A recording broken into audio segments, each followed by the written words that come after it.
Yeah, yeah, yeah, yeah, yeah, yeah, yeah, yeah. I got a praise report. I got a praise report. I got a praise report. I got a praise report. Testimony, testimony time. I got a praise report. Glory, hallelujah, joy is mine. I got a praise report. I got a praise report. I got a praise report. You got a praise report. Everybody got a praise report. Testimony, testimony time. I got a praise report. Glory, hallelujah, joy is mine. I got a praise report. Yeah, I got a praise report. Running my talent, God thank you for it. And I got his full support. Gentlemen ways, they opening doors. Dropped all these blessings ahead, it's yours. Gave me all that I've been praying for. Didn't know if you could hear me, doubted him a bit. He ain't sitting on my page. Look, turn nothing into something. Hey, what up, family? What's going on, y'all? What is going on? Thank y'all so much for streaming in with us tonight. Team Nikeo is in the building. I'm AP. Family, got to introduce yourself one by one. We're going to let the ladies go first, though. So we always get lady. Tiny. Hey, y'all, it's Ed. What up, though? Go ahead, Butch. Got to finish with the ladies. Cutie Pies, go first. All right. Hey, I'm King Ish. P, clock it. Hey, yo. Clock it. Yo, what up, yo? Okay, Ish, yeah, Ish. I'm King Ish. Okay, hello. How y'all doing? How's everybody Thanksgiving? Everybody's good. Hey, man, here, man. Thank you so much for being here for the Nikeo Files.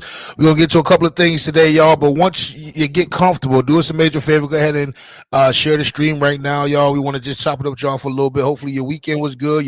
Your turkey day was good. Hope everybody had a good Thanksgiving and y'all get to chill. And now we about to go right to that Christmas season. You ready to spend that money? Saying like you still receiving gifts. We no you got to pay for gifts this year, girl. Yeah,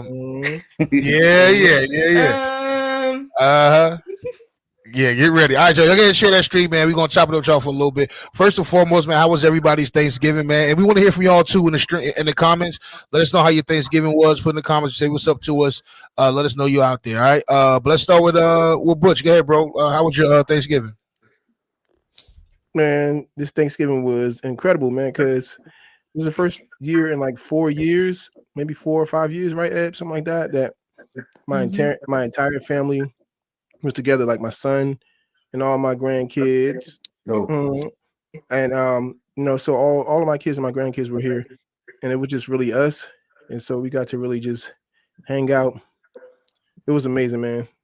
Yeah, I was really, yeah, really, really great Thanksgiving this year. Fire. That's dope. Tiny, how was yours? Well, last time we didn't really have plans. I would need you to talk into your microphone. Oh, I'm sorry. There you go.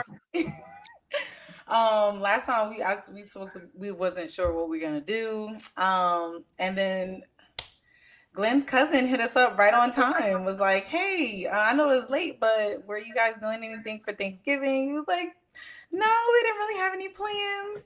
Just let us know what you want us to bring." She said, "Just yourselves and a bag of ice." I was like, "No, stop. Tell us what to bring." She cooked this whole spread. When I said she literally cooked everything, she cooked everything. And it's just her and her husband.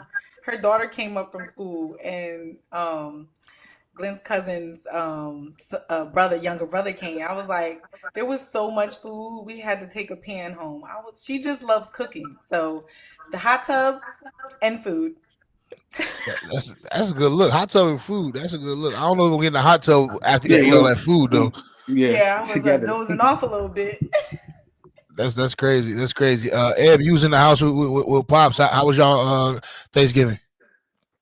My Thanksgiving was absolutely fantastic. My dad cooked everything. Word. He did his big one. Yeah, it was really good. Hey, this is what I do, man. Okay. Let me find out, bro. Let's calm down. No, but it was good. It was good to have all my siblings, all my nieces and nephews in like one space for the first time in a long time. It was great.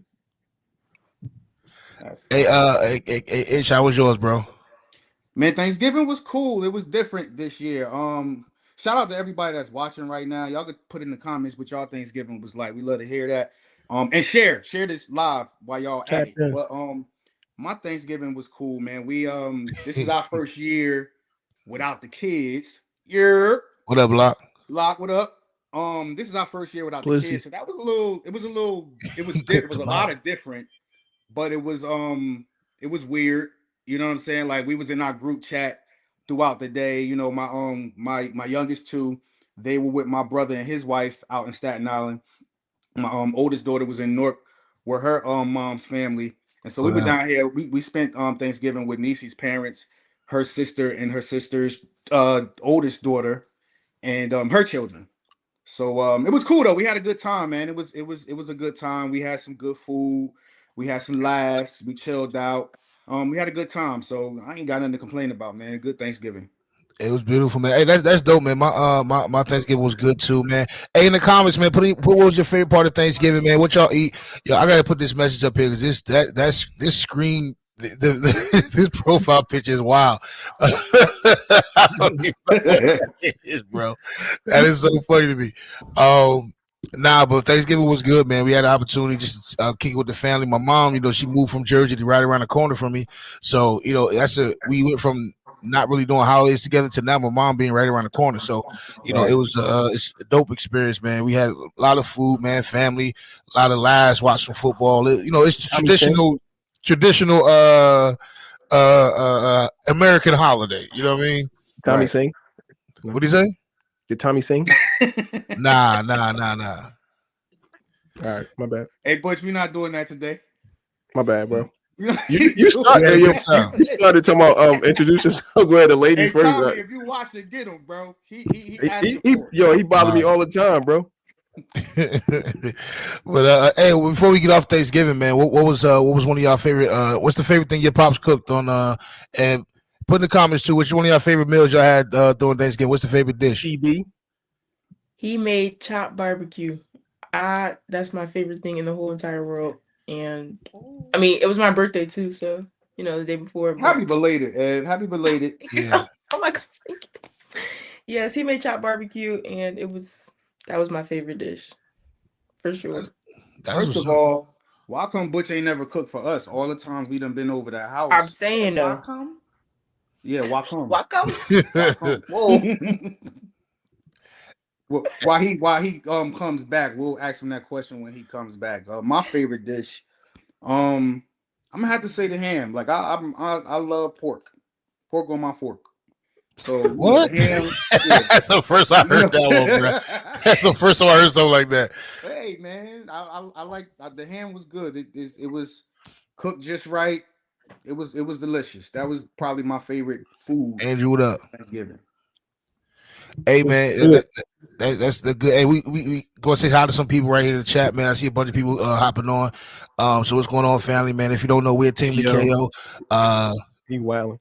Go ahead and and Google us and all the other stuff, man. Just some regular folk doing regular things, man. But we make music and have a good time, man. Block, what up, bro? Appreciate you always coming through, man. Appreciate you.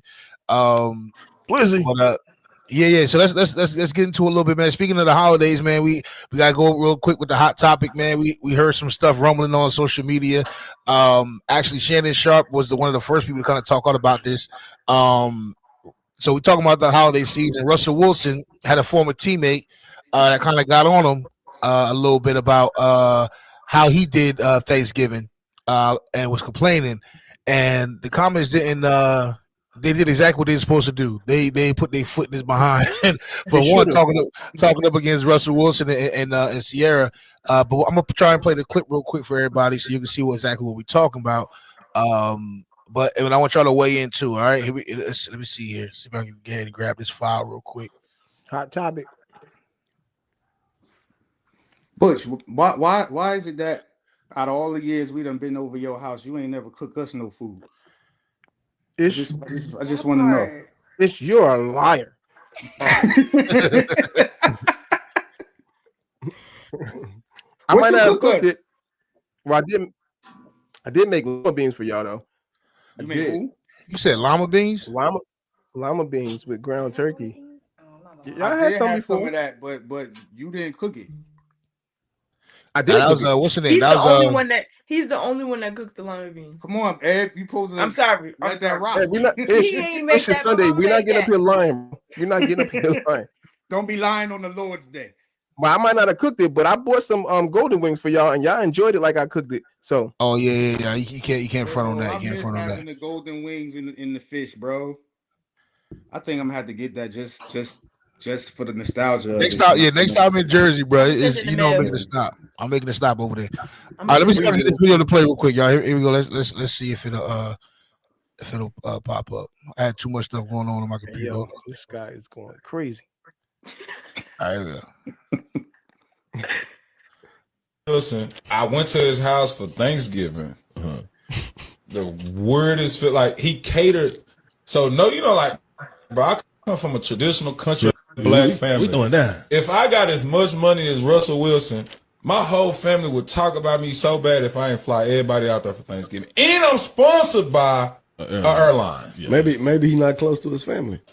And maybe he not, but his mama wasn't there, sisters wasn't there.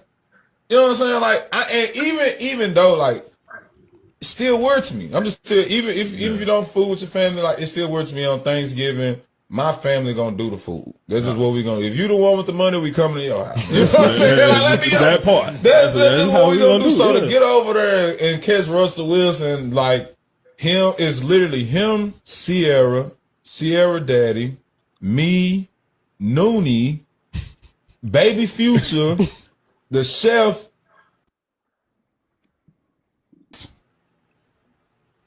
and 3 dogs. And Baby Future at that time was bad as hell. Hey, Unc, I got a question. I hope I got an answer for you too. Why is he sharing the information anyway? Cause see, that's what not chat. Now you see why I don't have a whole lot of mofos at my house. See, he worried about somebody else's family. Yo, black there. He invited you. Hey, He looked at you like family. And what you do? turn around and come Got and talk down about real it. to mouth. You think you telling something. Man, I went to Russell House, that mansion, it was weird. Yeah, because he had an outsider in there. That was the weird part about it. That's why you don't let people come to your house, chat. Nobody. First of all, no. Me and my brother had money. Guess what Thanksgiving was always at? Granny's house. So we had Uncle Shannon Sharp had a lot to say about it, man. And I see one of the comments right now. Mika said he was so corny for that. I definitely agree. Whack, real corny. And corny. Look at Block. Like, why was he there? Like, you know what I'm saying? Why wasn't you with your family, my dude? Because that's what he do. When he with his family, he put his family on blast. That's why he wasn't with his family. Man, and you know what the crazy part is? The internet doing what the internet do, and they digging up his whole background, bro. They're like, oh, now we see why you wasn't there because you was arrested for domestic violence. Right. He went from trying to make a moment on a podcast to the internet is putting their whole foot in his behind right now. He turned the comments off on the actual post. He turned the comments off. So he should have shut up, yo. He should not have said anything. You don't know the dynamics of people's families. You know what I'm saying? Yeah. You don't know why. You know, I wasn't with my mom and them. I haven't been with my mom and them, and the truth is, they decided to do their own Thanksgiving thing too. So you don't know why people do what they do, but to come to somebody's house and call yourself getting a moment on that's why I can't stand it. I like what we're doing because we keep it in a buck. But I can't stand niggas that's looking for a moment on the internet, man. Bro, it's the day we live in, bro. Like I know, I understand that, but come on, man. People trust you to be a friend. Like, at what point, you stop being? Do you stop being a cornball and just be a real nigga? So but you know the corny thing is, it happened when he was in Seattle. This man he ain't been in Seattle like 6 years. It was years ago. Like. That's the crazy part. That's the reason why that's what makes it even worse, because you bringing up something that happened, and you don't know what was going on with him and his family. Maybe that's something they didn't want to deal with at the moment. You know what I'm saying? But they thought enough of you as a friend, as a like close. That's like me saying that to y'all. You know what I'm saying? Are we going? My family in here, but my family is here. We gonna hang. You know what I'm saying? And then y'all get on a podcast and start like, yo, Butch family wasn't even at his house. You know what I'm saying? How you calling us family? You don't gonna know what's hop going on your live as soon as you get in the car and Yeah. start talking crazy about somebody that extended Insane, themselves man. to you. And that's the thing though. That's the world we live in today, man. Everybody looking for a click.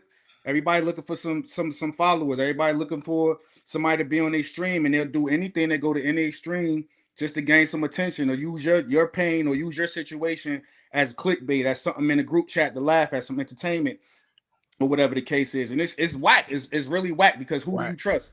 You know what I'm saying? Like, who do you trust at that point? Because it's like you like you said, Butch, that man extended himself to you. What's the science behind that, bro? You could have been new on the team.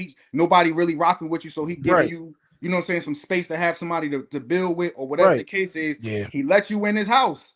Like, we ain't talking about giving you a ride to the bus stop. We ain't talking It's about personal inviting you to the space. birthday party. You came to his house. Yeah. You came to his Personal house. That's space, man. corny, bro. But that's bro. That's how people are today. They are corny. People are corny, bro. So you just gotta know who you rocking with, and even when you know who you rocking with, sometimes you still don't know who you rocking with. Hey, hey, Wayne, yeah, you stupid. Dudes act like hoes. It's that lip voice. Hey, nah, hey, look, but to Wayne point, because it's funny. What Hey, up, Rhea? Rhea. Rhea, I'm sorry. I told Niecy when I first heard it, I said that's whole energy. Yeah. That's really like, cause like, what are you doing, bro? Like, what are you doing? Like, I don't get it, bro. I don't like it at all. Like, and I'm glad that they dragging him. I'm never man. really a fan for how the internet just dig up people past and hold them by their past, but he deserved what he getting right now. Word. Nah, it's true. The internet doing what they do. That's why the internet is the one of the worst inventions in the world. But it's also one of the best ones because you out there acting a fool, the internet gonna let you know you're acting a fool. So I appreciate the dragon that's being had right now. He wanted the attention. He getting it right now. He turned all his All the comments off. attention you can. As he should. Ain't nobody listening to that joint. They just flaming you right now. But yeah, man, Russell, shout out to Russell Wilson, shout out to Sierra, man. It's a lot of people got a lot of stuff to say about them, man, but they handling their life the way they want, the way they want to do it. They're being good parents, being role models. You know what I mean? Like, that's all you can ask for at the end of the day, man. Right. I mean, we have no idea what's going on behind closed doors, but for what we know, what's presented before us, man, they seem like good people. So shout out to y'all, man. Keep doing your thing, man. And invite us to the next Thanksgiving too. We'll be there. Exactly. And we ain't gonna talk about you. Oh, Russ, we good people, Russ. We ain't gonna talk about you.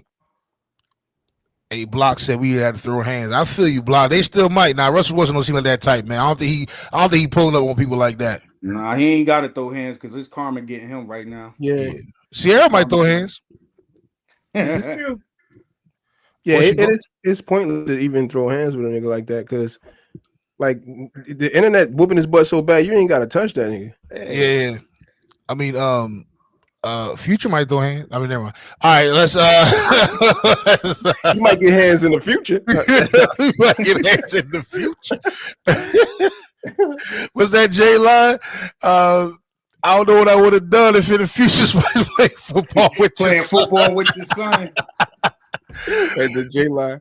Oh man, that's crazy. That's wild. But shout out to the Wilsons, man. Invite us over for Thanksgiving. We ain't gonna say nothing. As long as the turkey good, we all right, man. We gonna be all right. Yeah, if we got something to say, we'll say it to you, not to the internet. Yeah. But again, man, thank y'all for tuning in with us today. Episode is called Elephants Part 2, man. We talking about some stuff. We are approaching December, where we really about to get into this new album called Therapy. And so, you know, we're continuing with this theme on elephants. That's some things talking about behind the scenes stuff that's been going on, stuff that's happened that people really aren't privy to. What's going on, Donna? Thank you for joining us. And so we're gonna have a little more talk, man. Ish, I want you to go ahead and take it away, bro. Let's talk, man. Let's chop it up a little bit, man. What's on your mind? So yeah, man.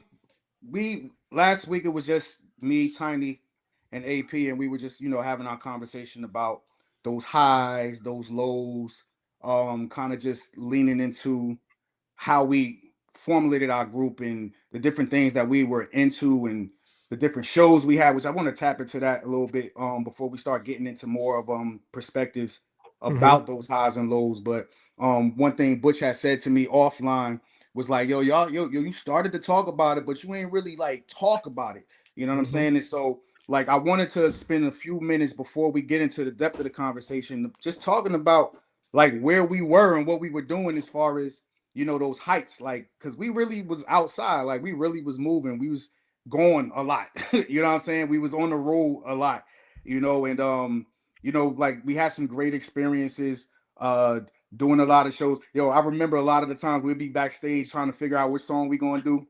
We come in there with a game plan, and then we get there, and it's like, yo, the energy just shifted. So just went up there. The energy just shifted. Yo, we can't go up there and do this song. We gotta do that song or whatever. But we have so many moments like that. But like just trying to remember. I think I had put up a post some years ago, like right after we you know, kind of put things down. And I was saying to myself, I was kind of feeling down about the fact that we weren't doing anything and just having to remind myself like what we achieved or whatever. And like when I started going through all of the old flyers and old JPEGs and stuff, I'm like, yo, I forgot we did that. I forgot we was on the stage with so and so. I forgot that we like you literally forget because you get so busy moving, get so busy doing, you know what I'm saying? And so I wanted to just like tap into that. Like, what was some of y'all favorite shows? Like, because I really want the people to understand, not from a braggadocious standpoint, but I do think it's important that you remember, that you do take some time to remember what you did, because I think I'll say for me, when I don't take those moments to like remember what I've achieved, I forget who I am. I forget what I'm capable of. And you'll let where you're at or your surroundings at the moment start to dictate to you who you are, which then puts a cap on what you can actually be and actually achieve. So sometimes you got to reach back and be like, no, I'm not this. I've done this. I've reached this. I was able to do these things, so that you don't forget for yourself. So I just wanted to, like, before we start digging a little bit deeper into like the sunset, if you will, of that version of Nikeo, like what were some of y'all favorite shows, like some of the DJ. people that we've done things with, or stages that we've been on, or platforms that we've been on in general, that was like for y'all like, yo, like we here, like we right here. I'll go. I want to say, so my favorite show of doing was Whattup Fest, but I enjoyed thoroughly because I never been there when we performed at the Jacob Javits convention, and we met Jermaine Dolly after. Remember? And Shout I out to Yeah, I think Liz do he Black. remember. yeah, and I forgot what he said to you, Ish, but I think he gave you $100 and told us to keep He's yeah, he going. spent mad bread on one CD and then got offended because I tried to give him his change. Definitely got offended with it because I tried, his Philly came out when I tried to give him his change.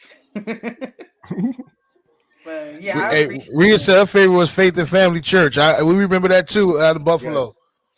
Was that Buffalo ish? No, that wasn't Buffalo. That was Virginia. And that's when, so when, Oh, TY. See, yeah, when we did the show, what I loved about the Faith and Family event was because we set it up to where it's like we sent them a video of us saying happy birthday to T. When the whole time we was live backstage with the yeah, we camera. made the trip. So Yeah. yeah, so like he wasn't expecting us to be out there. He thought they were just playing a video of us shouting him out, you know, saluting him for his birthday and for his pastorship. When in all actuality, we was getting ready to come out on stage.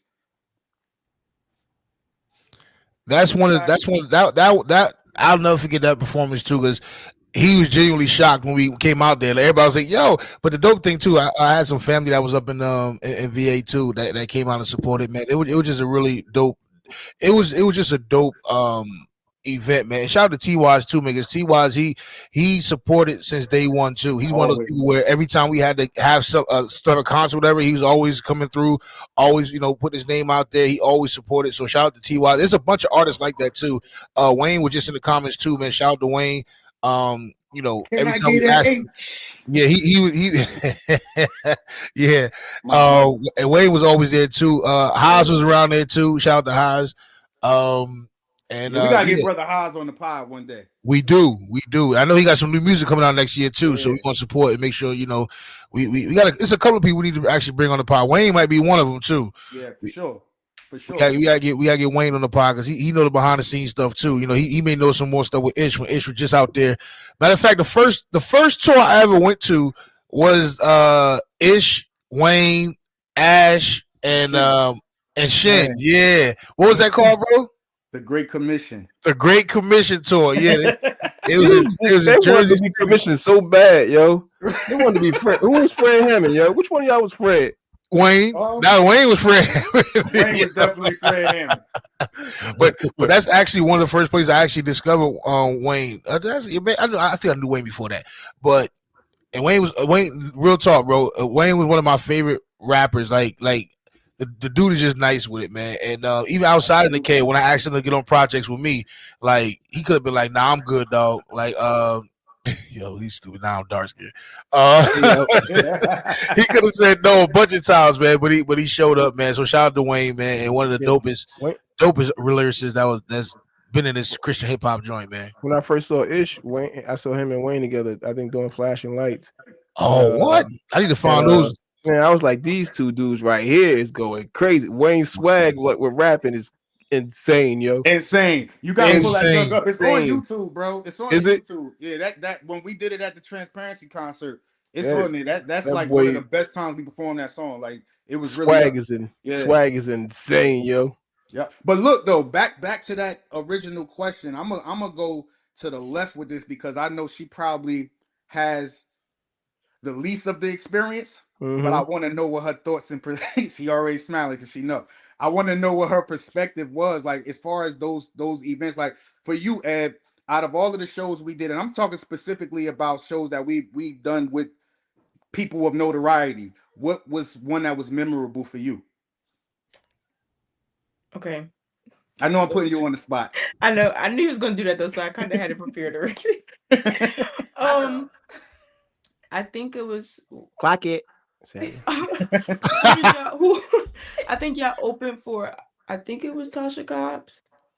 Yo, Symphony Hall. Symphony Hall. Yes, that was the one that I remember. Like, I had the time of my life. Like, it was really, really. It was fire, and I remember Joy was singing background, so that was how I was learning the songs because she was at home rehearsing them. So I was like, I got to be prepared before I go because I need to know this stuff. But that one was absolutely, I remember that like it was yesterday. That was absolutely amazing. But my all-time favorite, honestly, is the 3 a.m. concert because it was my first time singing background for y'all. And it was jumping, like it was real active. We had a time, I remember from the rehearsals, like the rehearsals were just as impactful as the actual show. So getting to be a part of that for the first time was like, it's something that I always remember. Now that I forgot all about that 3 a.m. concert. That actually was I don't even know. You were there. Yeah, bro. I forgot about it though. But the crazy thing is that was one of I think our most well put together concerts. We had like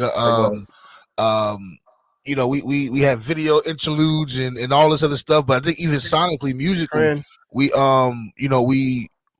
really stepped it up. I think the band was crazy, man. Background singers, man. Like we just had a vibe that whole entire night. Like you know what I mean. Like I think I'm still putting our shows up against anybody's shows, bro. Like we put things together is ridiculous. And so I can't wait. What's my man name? Can't think of his name. With Sly be with him. He does sound for everybody. Like he's doing. Frank. Where he came to me afterwards and was like, man, he had tears in his eyes too. Like I never forget. We was in the banquet hall, I guess, in Agape. He walked up to me, Sheldon, and I think it was Walt. And he was like, man, I would have put this. He said, I do stuff for everybody, like artists, Chris Brown, whoever. He said, but I would definitely put this show up against anybody. And I was like, what? And that blew me away. That 3 a.m. concert really was good though. I can't even front. Like we had a good time too, man. And the one thing I do love about Rhea said I still have my 3 a.m. t-shirt. That's what's up, Rhea.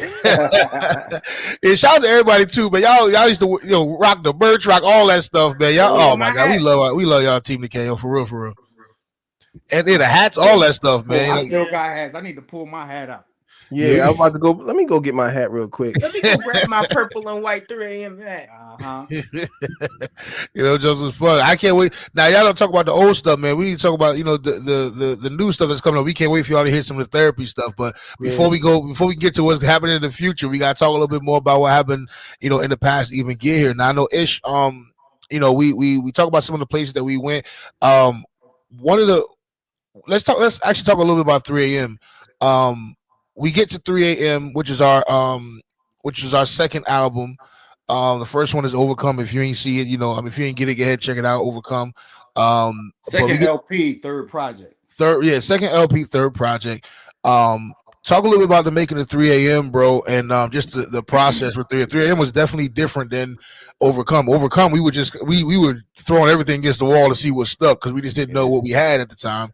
Yeah. But give us your thoughts on the 3 a.m. project before we can even get to what happened after 3 a.m. What happened? Let's talk about the making of 3 a.m. concert. Okay, so I'm a touch on it a little bit, but I'm gonna throw it to Tiny. Hey, yo. Tiny, I'm giving you a heads up Yeah. before I look. I'm giving you a heads up before I throw it to you. But I'm you know, when it came to 3 a.m., like you said, Aaron, Overcome was more or less us filling our vibe out, like trying to figure out what we want to sound like, you know, what kind of mesh we have as a unit. Because what a lot of y'all don't know is Nikeo didn't start off as a group. Nikeo was solo artists, and when we initiated to do a project, the idea was to get a solo song for those who might have the introduction. I don't know how many of y'all still have that project, that EP, the introduction, but the objective was for each of us to have a solo song, then for us to do one song together.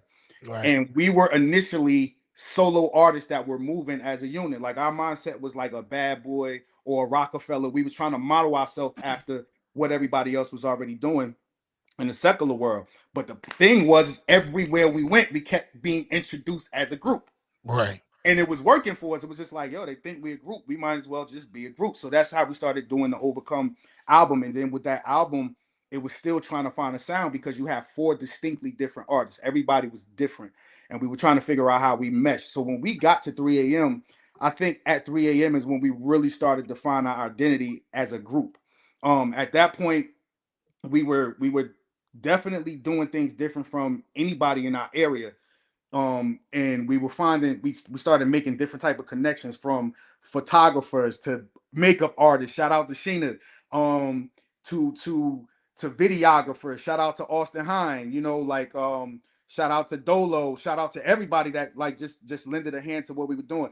To directors. To having a constant theme of having these people that played in our videos. Shout out to Steve Strickland and Tasha. Like we really were finding our identity, really taking the time out to vet out our videos, vet out a theme for our videos, spending the time vetting out the music that we were using, themes that we were using throughout our music, a sound that was consistent but different throughout our music. And that's how we pulled 3 a.m. together. So I'm gonna throw it to you, Tiny, because what I want to ask you is, when it comes to 3 a.m., in comparison to what we were doing, again, with Overcome, that newness of Overcome, that finding our identity, when we started to lock in with 3 a.m., what did that feel like to you? What was that like for you, as opposed to your individual sound, but as a contribution to the whole? What was that like for you?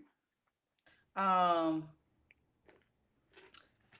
really appreciate, well, I think 3 a.m. is my favorite album. That's just me. Because I feel like we was like, oh, we like this. Okay, this is it. This is lit. Like I loved it. We were getting more grittier, like with Holy Water. You know what I'm saying? We was like holding less stuff back. You know, we was kind of like, I don't care what you say. We gonna say what we need to say. You know what I'm saying? And I appreciated it. I appreciated the music videos we was able to do. The different sceneries that we were in for the it was so fun. Oh man. Different sceneries, the late nights, Darion Javon helping us with like don't ever call him that to his face. Oh, I'm sorry. He's not okay, DJ, my bad. Delete. But DJ, oh yeah, I appreciated him mostly. Well, when it came to like our vocal arrangements and stuff like that, I felt that I wanted to go somewhere else, like with my tone and stuff like that. And I felt like he helped me and Nikita, like kind of flow and make it make sense with the songs that we had. And I appreciated it without making it sound like Darion or DJ, sorry. Without making it sound like too much DJ. We were finding our niche, finding our own. You know, me and Keto was coming up with hooks and stuff, and I was like, this is great. And we didn't want to sound like what we were doing before. You know, we wanted to like reinvent ourselves. Like, so And we didn't did just. Yeah. We did that. Like, we did that. DAT. Like, did that. Like. What's sorry, my bad, Tony. Go ahead. I'm sorry. Yeah, shut up. I ain't done. Yo, I remember Sheldon could probably tell this story better than me, but I remember when he videoed when Higher came on Hot 97, and it was him and Quentin in the car, and I was like, oh my god! Right. All you heard was dun, dun, dun, dun, dun, dun, dun. I was like, yo, you know what Cisco and Rhea, shout out to Rhea because she just put "You Make Me Happy" in. There you go in the comment section. One thing that I witnessed was the growth of every artist right in our group, and I'm gonna touch on this too. I'm gonna talk about this too. Butch, shut up, Butch. About a lot of because that was the first time we really started getting to our live arrangements.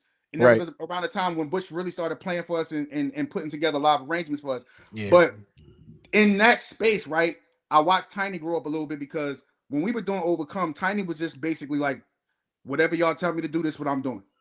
Whatever y'all say, work as a lyric, this is what I'm writing. Tiny could write a whole song, but if we said, we want you to sing this, Tiny would say, well, she'll scrap what she did, no ego, and just sang what we wrote.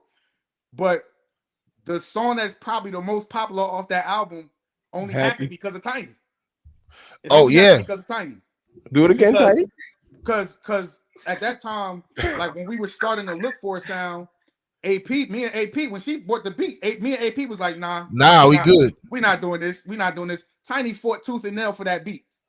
She fought tooth and nail for that beat. And then who wrote the hook for Happy? Was it you, Tiny? Tiny wrote the hook for Happy. And when I heard the hook, I was like, if y'all don't get this bubble gum, we are not doing this. Like, this is not. He was like, oh hell no. We're doing none of this. But Tiny was not backing down. She stood on business about that beat and particularly about that hook. And to this day, Happy is our most popular song. I think when we put Happy out on Facebook, the stream alone within the first week had like 21,000 views. Yeah, it was crazy. Yeah. Oh, hold on. Speaking of support, man, shout out to Cisco, bro. Bloody Powers, man. We waiting for you, bro. BP, we waiting for you, dog. And also condolences, man. I saw on Facebook, man, you lost a family member, man. Praying for you, bro. Appreciate you supporting throughout the years. Nishi said my favorite was Happy. They know all the words, and I got a chance to be a video girl. This is true. And shout out to Ryan. What's up, family? Bro, what's going on, Ryan? Hey, man, speaking of support, man, Ryan was another one. For this new album, even with this new interpretation of Nikeo, Ryan was there every single session, man, taking video, doing everything, man. So we're gonna start to release some of that stuff too, Ryan. So thank you, man. That's my anthem. Yeah. We love Happy was one of them dope things, man. What up, Teddy? Love you too, bro. Do your thing, man. Do your thing out there, man. I just wonder. Yeah, Shell out here in Hollywood right now. For y'all who don't know, he not on the stream with us right now because he is playing for Deborah Cox right now. Yeah, do your thing, Shell. Yeah, he out there doing his thing. Big Dookie out here. And that's, you know what? That's a great transition. Unless somebody else wanted to, touch on the thing about the videos and the sound for 3 a.m. But that's a great transition to I'm not doing this with you today, bro. I'm not doing this with you. Sorry, you going crazy right now. The touch on the thing is crazy. I'm going to put this mic to you, Butch, because this was an intricate time for us. 3 a.m. is when we really started finding our identity live, right? Yeah, because up to that point, we've done a lot of shows, but mostly, if not all of our shows up to that point, was just over click tracks. Not even click tracks, just over stems from the music. We would literally have Boom or whoever was engineering our songs to just mute the vocals. And that's another thing too. Y'all artists better get back to rapping over music and not rapping over your actual song. Like, learn how to get your breath up, and so when you perform, you can actually perform. But that's another thing. We were always just rapping over our beats, but it was around the 3 a.m. time when we really started to hone live performance, where we had live instrumentation. When we were doing change ups and being in the moment where we can just literally go from one track to another seamlessly because we had live instrumentation. What was that like for you, Butch? So with 3 a.m., it gave me the opportunity. So I started playing with you guys like probably 2 years before 3 a.m. came out, and I played, like you said, over the tracks and stuff like that. But 3 a.m. gave me an opportunity to really show my skills in terms of putting a show together, or you know what I'm saying. But I would not have been able to do that without the help of my little brother Shell, as well as my little brother Walt and Sean Bass, also Richie. But those Shell and Walt was like very intricate in me bringing my ideas to life. You know what I'm saying? So you guys gave me the opportunity to show my skills. I played with a lot of people. You know what I'm saying? Like I've MD for pause. That was crazy. I played music. Gotcha. Man, this man is a menace, bro. I played music with a lot of people. And you know, yeah, I don't even think I want to say anything else. You got this, Butch. I don't got it, Toddy. That's the problem. I don't got it. Yeah. 3 a.m. was my opportunity. Yo, hey, Butch, bro. I'll tell y'all later. Ask me last. It's just all the disgusting stuff he been saying on this podcast tonight. He going stop me. Shout out to Sean Bass. Shout out to Walt. Shout out to not just them, because those were like our consistent musicians. And again, like it just lends itself to the fact that, like, as a group, bro, when you know that you moving in what God got for you to do, like, he don't spare resources. And I want to say, like, go ahead. I'm sorry. Sorry, I wanted to say, like, while you're right there, because I don't want to forget it, that it's important that when you doing this music thing, that you get people that believes in your vision, right? Because it's never about money.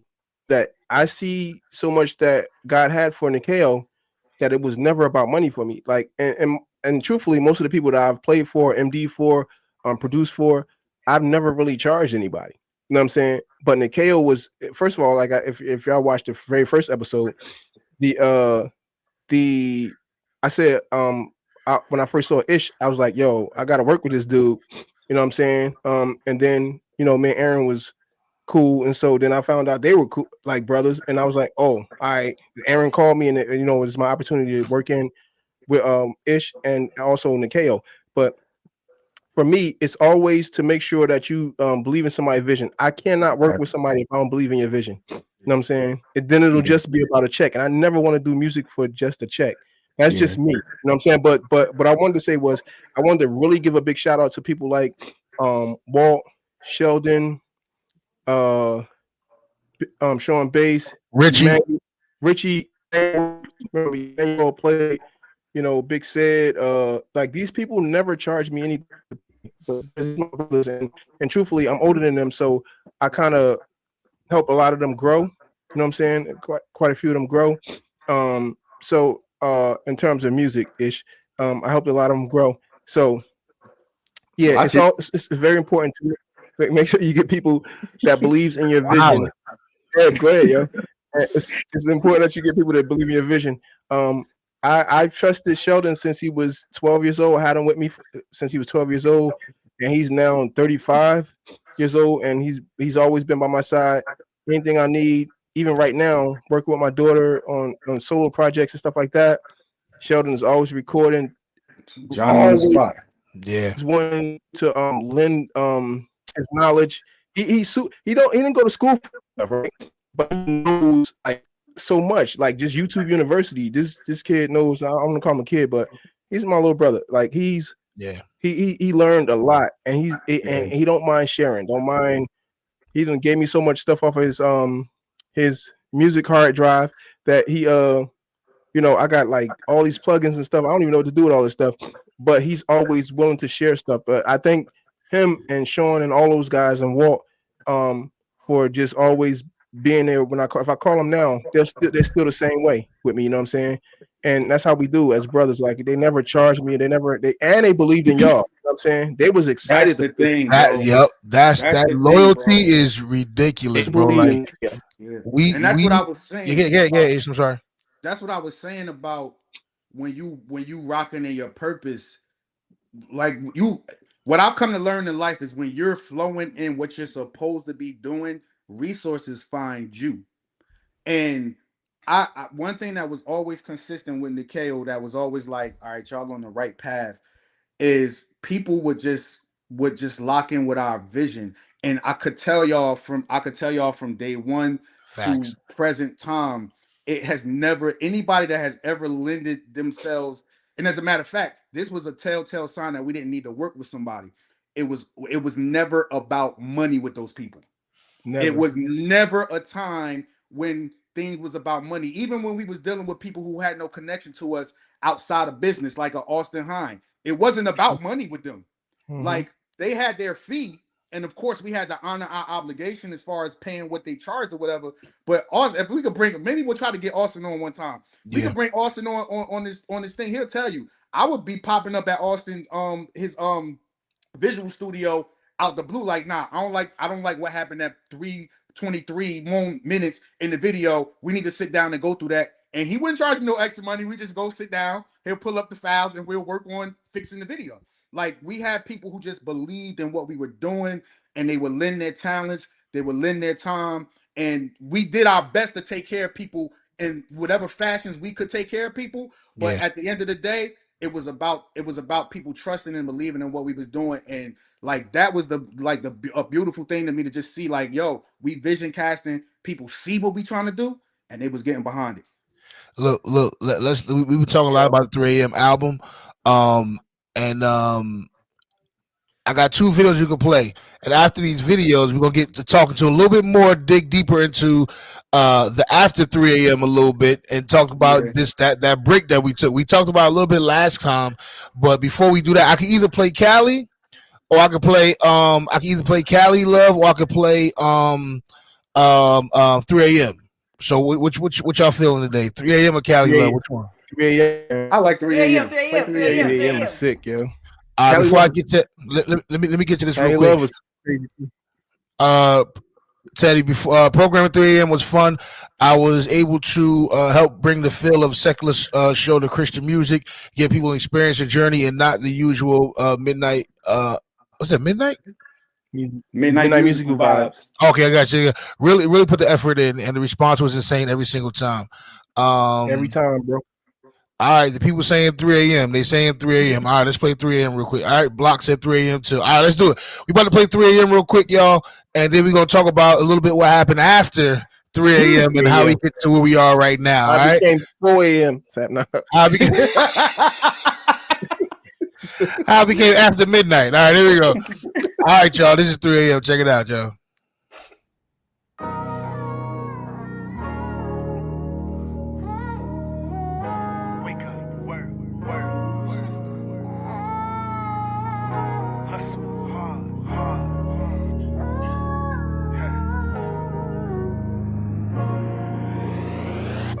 Sitting in my room as I write this, thinking to myself, man, time flies. Took a lot of long nights just to get here. A lot of hard work, some sacrifice. I remember day one up at Ish House. We were so elated just to get our dreams out. Being there all day, something felt different. Didn't have a plan, but we all knew the mission. Tiny on the floor, writing off that. I was so impressed, I couldn't hold my smile back. She was so young, just a bunch of raw talent. She started singing, I turned to Ish. This girl is savage. Heard the key to sing for the first time. He the reason I stopped singing and wrote rhymes. It was so melodic, almost hypnotizing. It was crazy how he riff notes were harmonizing. I knew Ish for a long time. So even back then, he was on his grind. One of the best I ever heard spit it. Top 5 dead or alive, he should be listed. That's real talk though. I guess I'm kinda biased though. I seen this man go from evicted to new homes. Somebody tell me what my guy can't do. I'll point you to my team and tell you this was faith would do for you. Those early days built the foundation. For real. Tired of something old, need something new. Always trust God with the situation. Can't move forward through the rear view. Those early days built the foundation. We were tired of something old, needed something new. That God breathed life into the situation. Now I sit back and enjoy the view. Yeah. Wake up, work, time to grind for mine. 3 a.m. Never quit, hustle hard till it's 3 a.m. If you know what I'm talking about, let me tell you what I mean. No sleep, late nights, can't give up on my 3 a.m. Wake up, work, time to grind for mine. Hustle hard till it's 3 a.m. If you know what I'm talking about, let me tell you what I mean. No sleep, late nights, can't give up on my. I remember when I had no direction. Where this music would take me, countless studio session after session. Thought if I showed a little body, figured sex sales labels would check me. But now I'm checking for him, the only one that get me lifted. And now my faith working on OT, cause I believe in the message. Dedicated to the grind, everything coming in full circle. Only way is up and I am not stressing. Looking at my parents, I sit back and I smile. I want that long life, I'm trying to make them proud. Now my future looking brighter, higher height is where I'm headed. Vivid, perfect picture, countless blessings on blessings. I don't deserve it, I wouldn't trade it for the world. I'm just living out my dreams, aiming for the goal. Reaching for the stars, beautiful story unfold right before my eyes. I'm just a work in progress, trying to progress for real. What you know about staying late? Tell me how you put on that work in. Driving no brakes, ain't stopping no way. Squad be holding it down. Give 100 always. My God be holding it down. It's all because of His grace. Blessed that we could be able to follow our dreams. But make no mistake, it's about giving God glory, yeah. For all the ones that's about to do what they said was impossible. Our God's unstoppable and unstoppable, you know. The dream is free to grind so separately. Vibe with me for a minute, yeah. Pay the cost when it involves the legacy. I never let the time vested get the best of me. Though it can feel like the weight on my shoulders is bold. It's nothing but a testament to His test to me. So whether we slow cook on the back burner or bring it to a simmer, don't deviate from the recipe. We go hard at it, no chill like. How can I put it? A summer night in Brazil like a 5-hour and some no-dos. How I'm supposed to got my goals in the choco. To be ill, be made in God's image, be original. When it's real, just knowing to be still, be skilled but skilled with no passion, sorta like owning a Porsche, forgetting to put the gas in. Gotta be driven if the day gon' come. Push the limits, never quit or let your faith go numb and your knees wobble. So the motto treat it like day one, and your motives never let them become a pace. So what? Feel me? That's why we 0 to 100 real quick. But this here's a marathon, sprinters will quit. We red line, no kill switch. I done hit the stool with the flu cough, no tracks, and I'm still like, hold up. Been out here putting in work. I'm working. Blood, sweat, and tears on my shirt. We won't never drown. God gon' hold us down. Cause we never lost sight of the mission. We only here for the soul, so we fish and we roll. But the kingdom is missing the season, the flows. And we steaming like we dreamed in the kitchen with God working. You can hear if you listen. Listen. Wake up, work, time to grind for mine. 3 a.m. Never quit, hustle hard till it's 3 a.m. If you know what I'm talking about, let me tell you what I mean. No sleep, late nights, can't give up on my 3 a.m. Wake up, work, time to grind for mine. 3 a.m. Never quit, hustle hard till it's 3 a.m. If you know what I'm talking about, let me tell you what I mean. No sleep, late nights, can't give up on my 3 a.m. God gon' hold us down.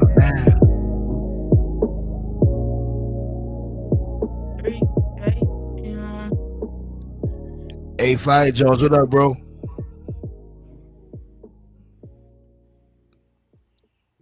Oh, what a time. Oh, what a time. Yo, I forgot how I was just reminiscing. So, when we kind of watch stuff and you kind of think it back, you like, yo, I remember doing this, and this. I forgot about 3 a.m. I haven't listened to that song in mad long, bro. Like, I forgot about that Fire, song. fire It's song. been 8 years. We shot that video. As a matter of fact, I sent Tiny a screenshot of a picture that we took in that studio on the day anniversary. My phone reminded me of the anniversary that we shot that Crazy, video, which was last week, 8 years crazy. ago, that we shot Wow. that video. 8 years ago is 8 crazy. years Yeah, ago. 8 years was crazy. So listen, so we go from the 3 a.m. project, and we had some fire on that 3 a.m. project. We had Happy, we had again 3 a.m. We had Cali Love on there. Um, he said play it again. He said play it again. That's why I appreciate you, bro. Um, but we had Cali Love on there. We had what else is on 3 a.m. Higher. Higher. Holy Oh my water. God, higher. Yeah. Long way to go. Yeah. Holy water. Woo, long way to go. Holy Fire. water. If you did not, check out the album, man. I'm telling you, it was that was my favorite project for real. Yeah, it's not a Um, skip up there to me. it's not. Nah. It's not. Well, Empty, unconditional. No. unconditional. That deserved a. No, I was about to say that deserved a music video. We did a music video for Yeah, unconditional. We did a video. right. Bruh. Yeah, that one deserved a music video. We did We one. gotta play Empty next week. Yeah. Yes, Um, facts. so we go from 3 a.m. And this is actually a lot of this is the questions that people been kind of alluding to ever since we started this podcast. This this little kickback.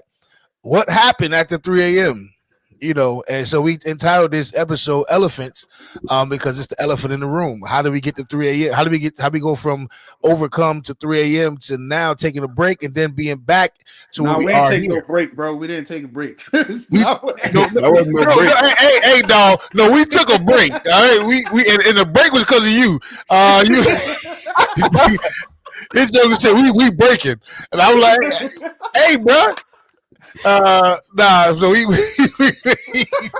it said we taking a break. I'm like, I had that Dave Chappelle bad boy face. He was playing Dynamite.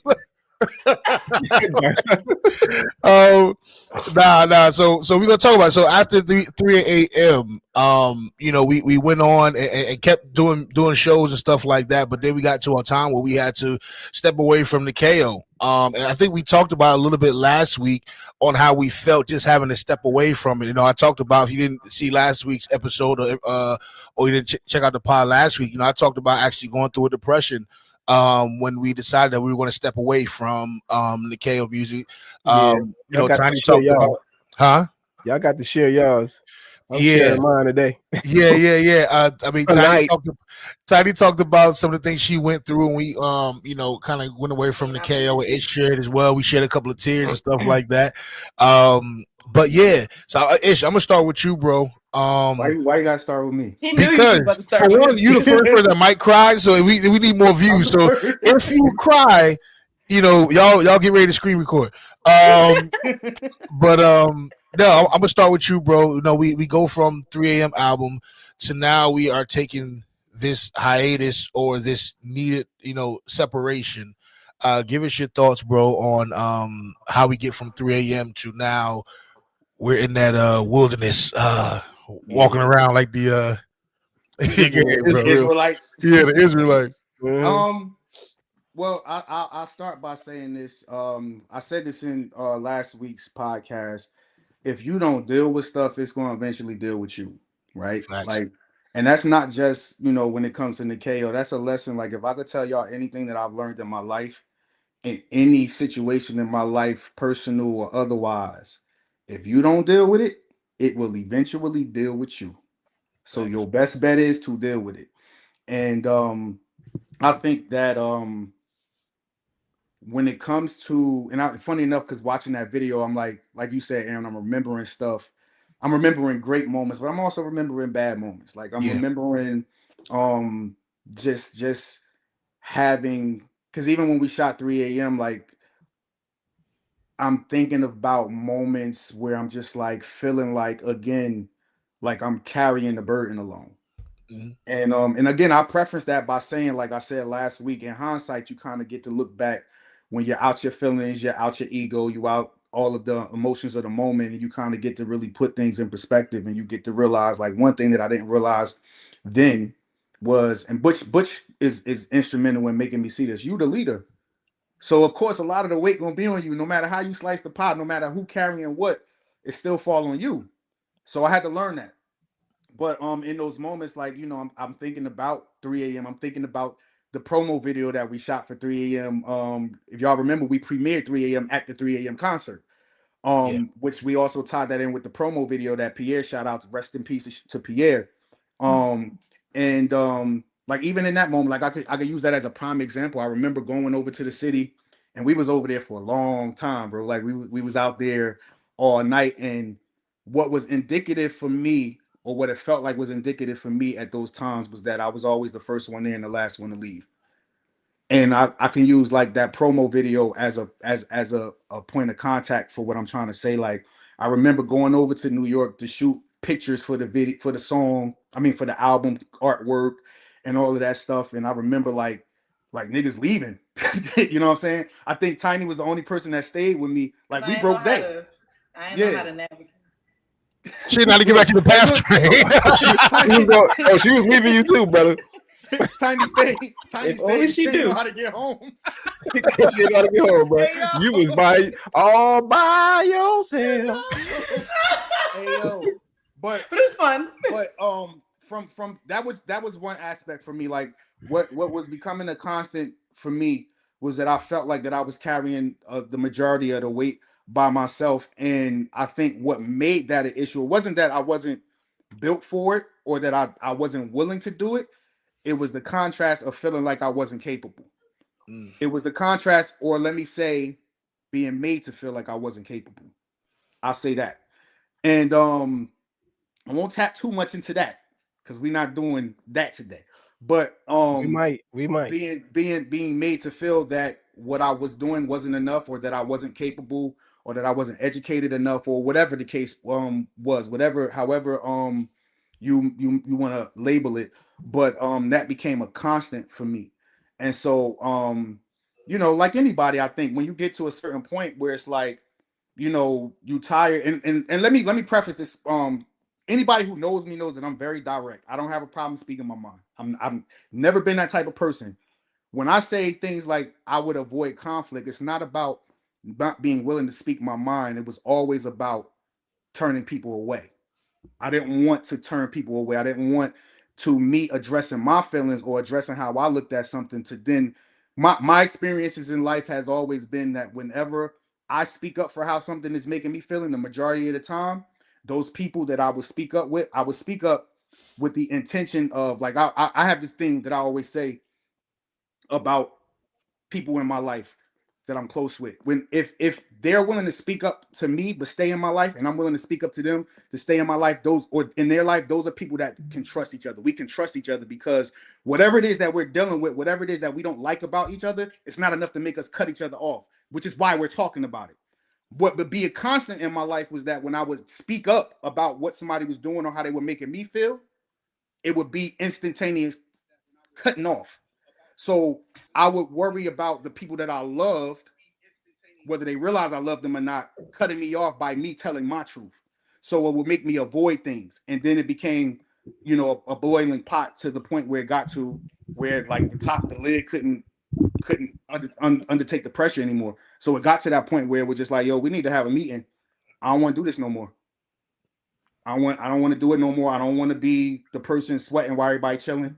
I don't want to be the person playing the middleman for this one having a conflict with that one, or that one talking crazy behind this one back, or this one spreading rumors. I don't want to be the person who's trying their best to do everything and to make this boat stay afloat. But every time I turn around, I'm being criticized for what I didn't do. I'm never getting praised or getting saluted for what I did do. It's just what I didn't do, what I wasn't capable of doing, or how this isn't moving fast enough, or what was a big one. Money became a big one. People not getting paid for things. And I'm just like, you know, there was times when I'm just like, dang, like, niggas talking about not getting no money. And I'm like, bro, do niggas understand, like, at the end of the year, me and Nisi, like, taking a hit on taxes? why like nobody getting paid. We not even making money. We out here looking like we outside. We looking like we doing the thing, but ain't no money being made. We making enough to pay our bills. You know what I'm saying? And people calling me and having proper conversations talking about when we gonna start seeing some money. Like when we all start seeing some money, like you know, Like those y'all type had a of deal or conversations. something. Yeah, like what are you talking about? Like what are we talking about here? Like, do you understand like what we're doing? Like, do you understand like people who have been doing this for 20 years? Some of them, there's people who are like staples in the industry who still ain't getting paid. You know what I'm saying? Like so like it was so many things, and I think that for me, I think also I was a little bit naive on how everything worked. You know what I'm saying? Like we all set out to do something new and fresh that we had never done before, and so we were Right. learning on the fly. You know what I'm saying? And so I think that worked into it too. I was a little naive on all of that, especially the leadership part of it and dealing with different personalities. I remember having a conversation with my pastor at one point, like just trying to get some advice because like I had thought about shutting it down many times, and like I remember talking with him and he kept it real with me. He said, "Bro, if you can't handle all of the criticism and stuff, you're not fit to lead. Yeah. This is a part of it. Like this goes with it. You don't get the highs without the lows. If you're not fit for that part, you're not fit to do any of this." So For like, sure. you know, that was a thing for me. Like I'll pass it on to whoever wanna jump in. I just want to say something real quick, and I'll pass it on too. You talked about it, but everybody's gonna talk from their own, perspective, or their own view, and I'll give mine. I think I said last time, I didn't have that same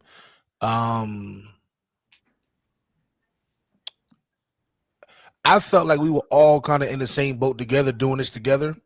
And so when it got to a place to where I felt like we kind of all lost that backroom mentality. When I say backroom, I mean like it's apartment backroom mentality where, when we got into this thing, we never ever was like, yo, we about to make big bank doing this thing. You know what I mean? Because we knew what it was. We knew this what the for one, it's hard to make money in music in general. Gospel music, forget about it. Like it's impossible almost. Like some of your favorite artists that that are gospel music artists, they are still working 9 to 5s. And you know what I mean? I think I saw an article a couple years ago, JJ Harrison, he just stopped working full time. You know what I mean? And so like when I came into it, I never was like, yo, we about to be rich. Now it was more of my mentality was this opportunity for me to not only do what God has called me to do, but also I get an opportunity to be myself and making music. Like I'm cool. If the money come, it come. If it don't come, I'm cool. You know what I mean? I'm still working a 9 to 5. My family's still fed. I'm cool. So now on the flip side of that, we sacrifice a lot of time. So I can understand where we can say too, hey man, that time being together, we started to pause bump heads a lot. You know what I mean? Like we started to little things started to become issues. You know what I mean? Like and we got to the fact to where even though I felt there was stuff that could be overcome, that final day when it was like, hey man, we done. Like I said, like a piece of me died on that day. It did. And I said this in the last part. Like it truly, like I had an out of body experience at Butcher's church. Like I really did. Like I could still see the room with all the cases or whatever was in that room. I think it was food or whatever. Yeah. Perishables. I don't know what y'all doing in that church. You're feeding the homeless, brother. Feeding the homeless. That's y'all was running a sweatshop in there. But I still remember because I'm just like, for one, I was like, yo, this is ridiculous. And I thought to myself, yo, all this time, all these years that I put into all this hard work I put into this thing is gone. And it ain't nothing I could do about it. And so it literally felt like, you ever had somebody do something to you and you just can't get no get back. You can't. You just gotta eat that. Pause. You gotta swallow that again. Pause. You just have it's nothing you can really do. You really gotta just be like, I gotta wear this scarlet letter on me and I'm hurting right now and I can't do nothing. You know what I mean? And so it was more a fact of again, given my perspective, it was just an opportunity for me to be like, yo, I need to from now on put stuff in my own hands to do stuff because I can't trust nobody. And and I said that because that's out of love too. Cause y'all know I love Ish to death. You know, I love Tiny to death. I love all the people in this room. I love to death. And Keith, I love them. But it also made me be like, I don't want to trust nobody no time soon because um it wasn't a blame of like, yo, I don't want to be with these people. It was more like I felt like my family was breaking apart and there was nothing I could do about it. It was like a child going through divorce. and you can't do nothing. You know what I mean? And you like, dang, yo, but it also made me sit back and have self-reflection too to be like, okay, what could I have done better? Um what could I that this is something I never told you, Ish. I thought to myself, what could I have done to help Ish? Because I knew the weight that you were carrying. And so that was a big regret of mine too, to say I didn't step up enough to alleviate some of the stress from you because I knew how heavy it was for you, bro. And so that was another thing that was kind of kicking my back and was like, yo, you did do something to help with the separation. You didn't help enough because this man had to go through all this stuff and he was already working through stuff. You had health stuff going on. And I felt like I didn't do my part to protect you. You know what I mean? And so that's something I had to deal with for a long time too. It's been like I did not protect my brother. And he not, I mean, just even excluding Tiny, like I felt that personally, like I let you down. Oh, don't Because talk about my. I was gonna get to that. oh, all right, well I'll let you go there, but I felt like that was part of the heartbreak was that I didn't protect my brother. You know what I mean? And so I'll apologize even for now, bro. Like real talk, bro. I'm sorry for not being able to step in when you needed me to step in the most. You know, I truly, truly apologize for that, man, because I knew what you were going through. Because we had plenty of conversations. You know what I mean? We had plenty of times where you were just like, "Yo, this is that," and you know, but I didn't step up. Um, and maybe it was the same thing that you were dealing with. I didn't know how to step up. You know what I mean? Like I just didn't know how to do it. So, you know, when we broke apart, it truly, truly was something that, you know, I had to do some self reflection to see, okay, you can be as mad as you want to, but you also played a role in this because you did not help you know, intercede what need to happen. And I'm gonna say what's up to Fantasia. What's going on? Danny, what up? Hey, Love you too. Love you too. And somebody else popped in the chat too. What's up, Keisha? Hey. Original Hey, team. But yeah, Pookie. so again, bro, I apologize, bro, for not being there to be able to take some of that weight off of you, bro. So, you It's know, all good, bro. Like you yeah, said, we was all learning on the fly. yeah, Hindsight always 2020, but we were learning on the fly, man. We ain't never wasn't no blueprint and we ain't never been there before. So we was learning yeah. on the fly. Yeah, that's it. Go I ain't ahead, gonna sit Tiny. no more. Go ahead, Tiny. Oh, Sit in the yeah. bathroom. I'm at because I felt like I was in the dark. And I hindsight looking at it now, I'm like, I see why they did it, but I was just like, y'all acting like I was like 21 and like I We they had could. to had hide stuff from the baby. We had to they had And I we was had like, to hide stuff. they I had get to. it as I Yeah. got older, and you know what they say, their frontal lobe or whatever. She had a soft spot there.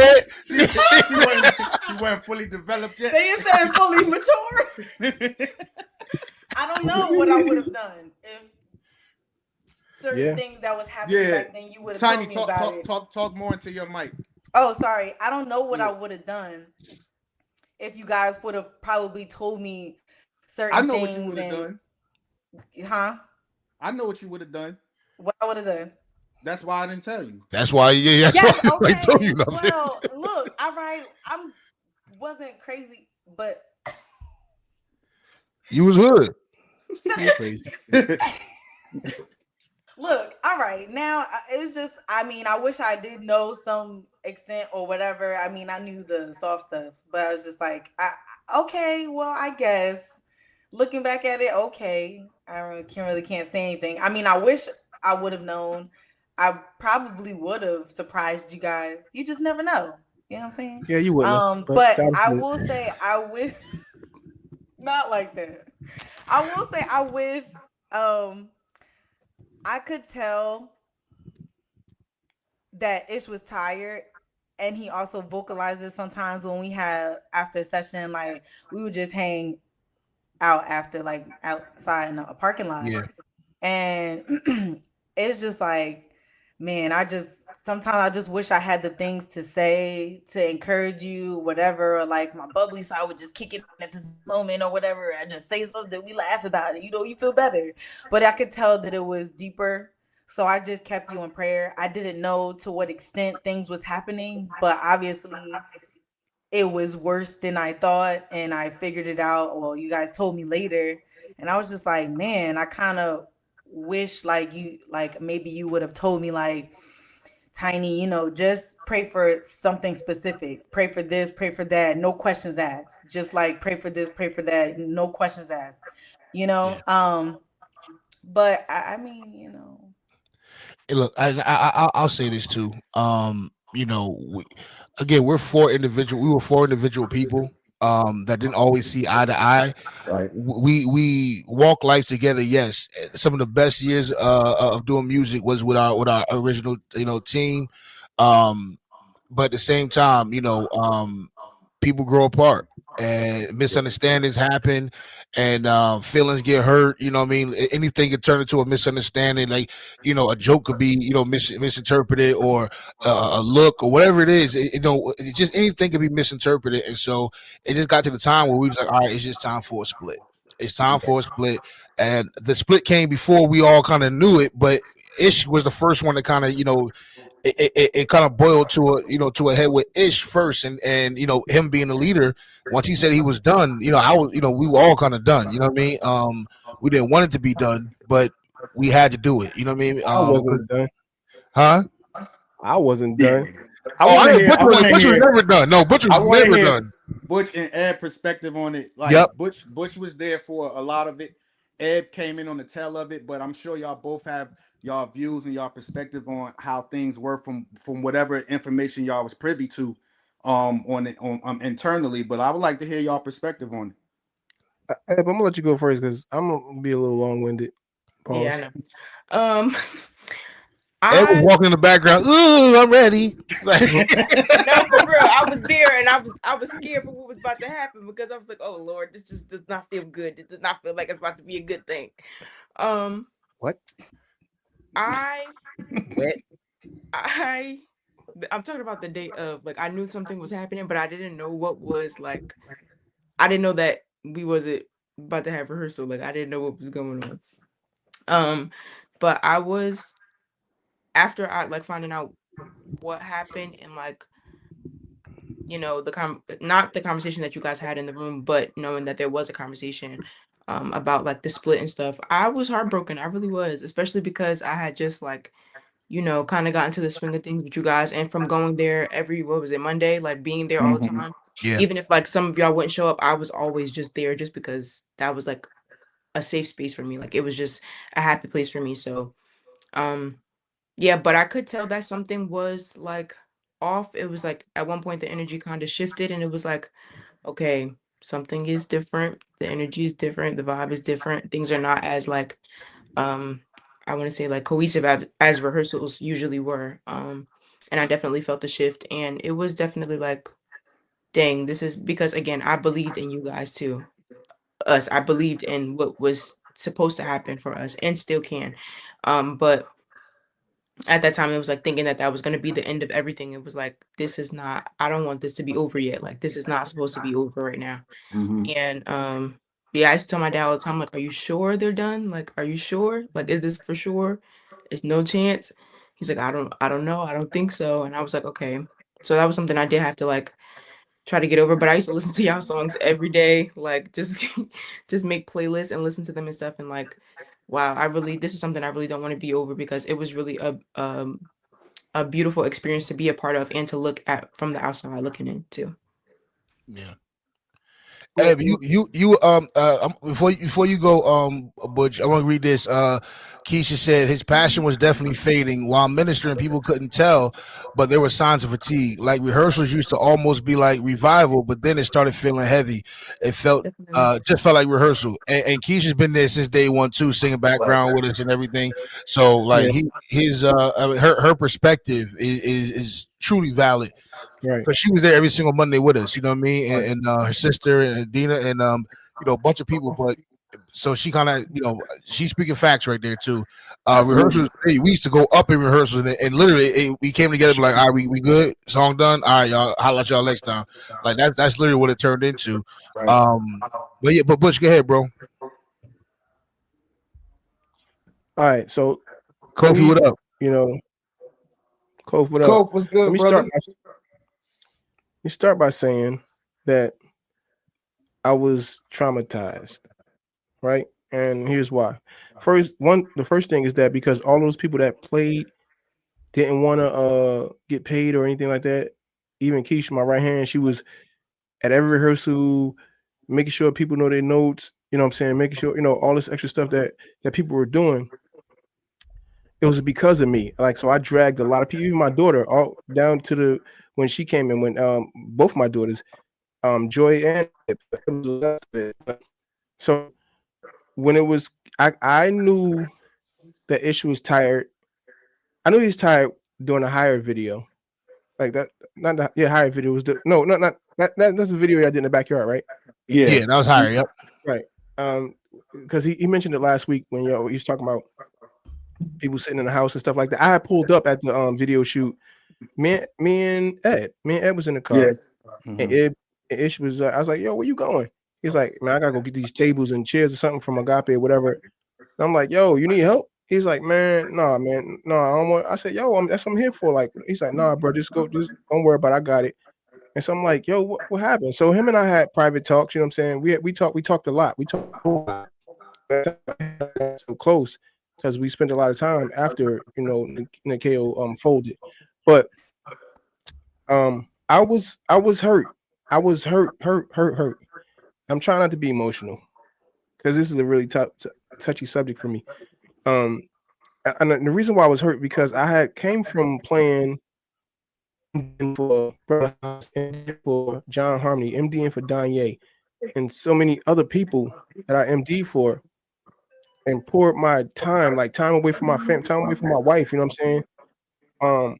A lot of time that I spent away from my wife, it kind of kind of separated us a lot. You know what I'm saying? So, but for her to say after I had this incident with John Harmony, well, it wasn't my incident, but we thought everything was going fine, and then he just disappeared.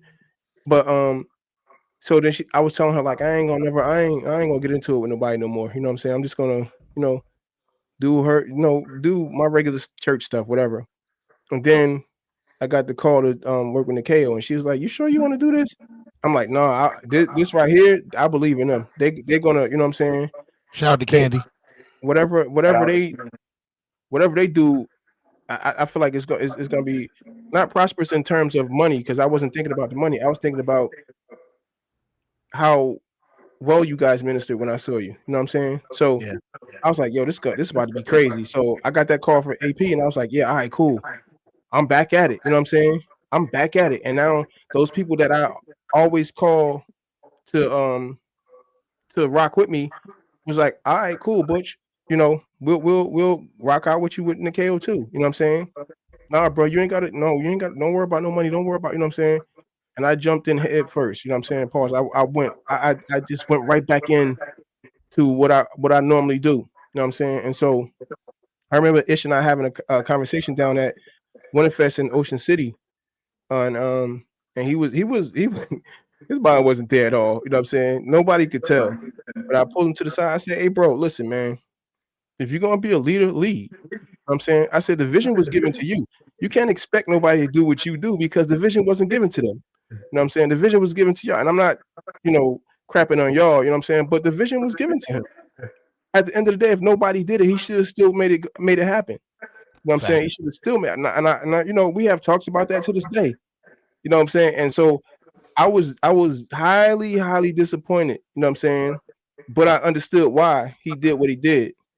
I definitely understood. And man, AP, he's one of my best friends too. You know what I'm saying? Like, so these are my brothers. They past friends. You know what I'm saying? But I just felt like everybody left the weight on him. You know what I'm saying? Because it's me from the outside. I'm not in all of y'all meetings. You know what I'm saying? I'm from the outside looking in, going like, "Dang, it's doing a lot." I remember me and Keish talking about like, "Oh, he doing a lot. He doing a lot." And so then people would get mad when he do stuff. Like he don't never ask us. Well, he been asking you. Why somebody got to ask you if you're part of a group? You feel what I'm saying? Like why somebody got to ask you to do something if you know what you're supposed to be doing? I remember the time people were supposed to go take pictures at the back of a backyard. You know what I'm saying?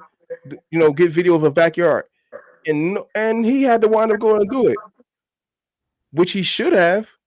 But I understand because he's the leader. If nobody's going to do it, I'm going to make it happen, and it's going to fall. No matter what, if he's constantly doing, but he still should have did what he was supposed to do as a leader. He still should have been like, "Yo, I'll just do it." But he did actually. I didn't want him to end the group.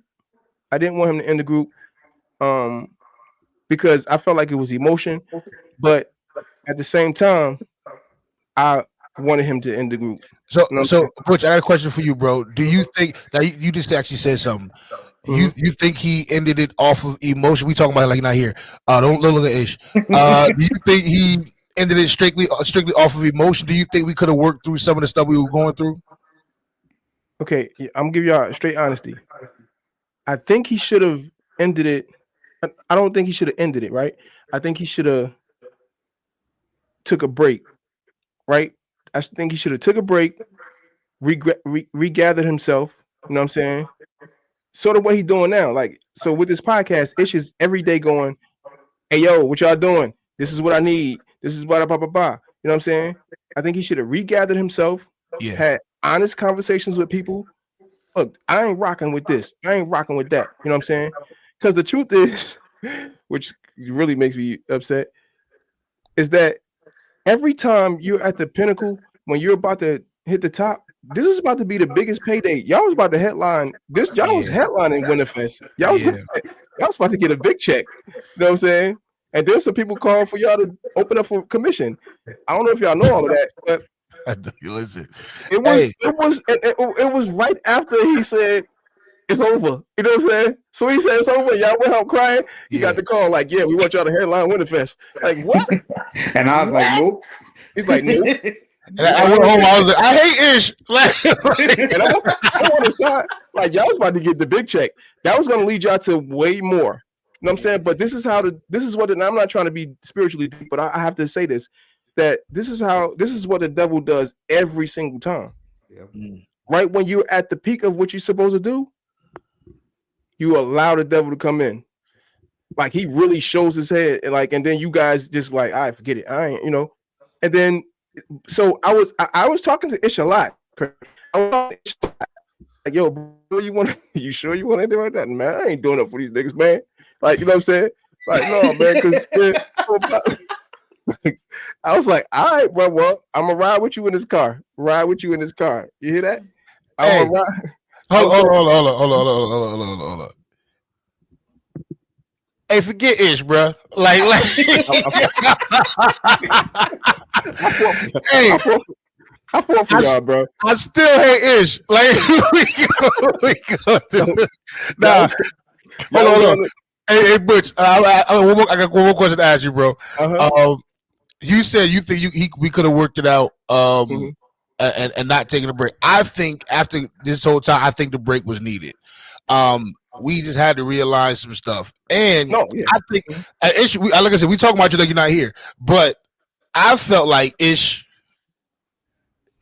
He was just done because he was just mentally done. Like he was like, enough is enough. Either we gonna be done or we not gonna be friends no more. Like we can't like we. That was big. No, that was true. That's true. Yeah, like we were not like because it was also a point where I felt like he was like, if we don't end this now, we are going to.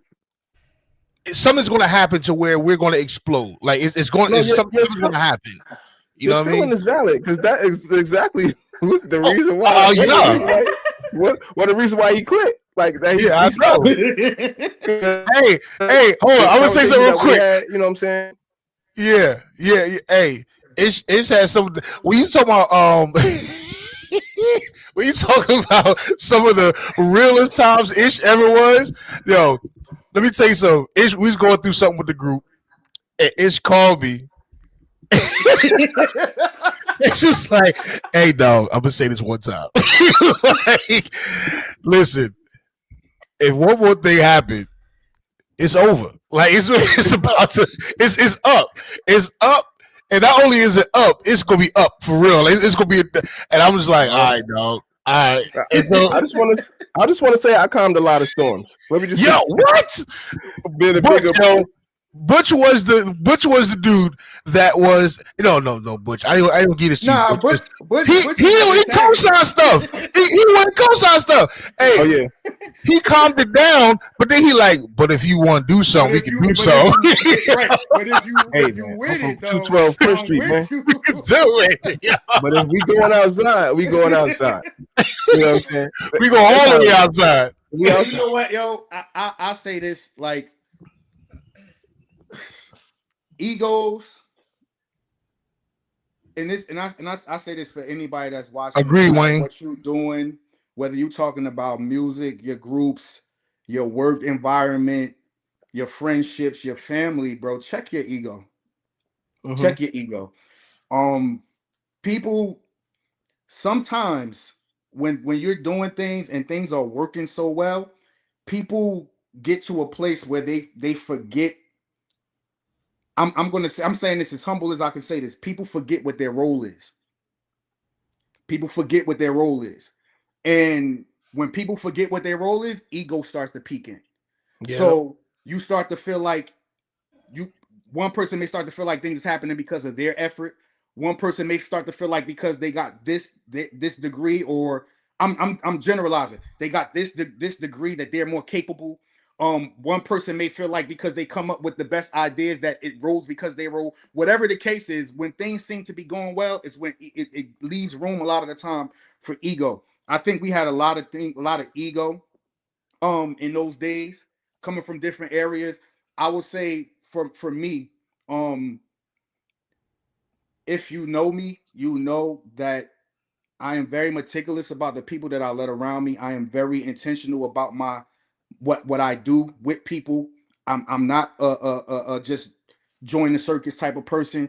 When I deal with people, my intentions are always pure. You find somebody to tell you different, I'm a prove them a lie every single time. I'm gonna prove them a lie every single time.